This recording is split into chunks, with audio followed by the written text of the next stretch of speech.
Today I'm making a counter for my miniature video store. If you've seen my builds before, you know I love to torture myself by adding lots of detail that no one's going to see, and that's exactly what I did with this counter. I decided to add a load of shelves to the back as well as an L-shaped top. This is so I could turn it into a pop-up countertop, because obviously the imaginary miniature shop worker needs a way of getting in and out of the space. Whilst waiting for the paint to dry, I decided to make a till, something I've never actually done before.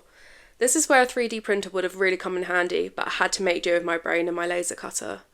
I used this tool as my inspiration, imagined what it would look like if it was broken down into parts, measured and designed it in Xtool Studio, and then set the machine to work.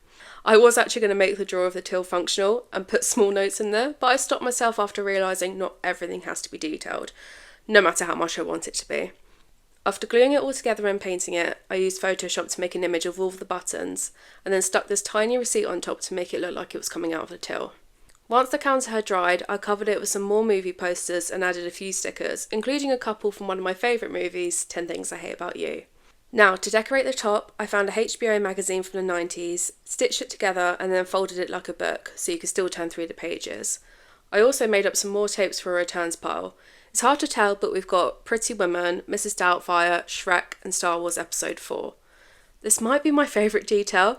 I made this mini ashtray from resin, painted it red and added some cigarettes to it, because obviously this is back when you were allowed to smoke anywhere and everywhere.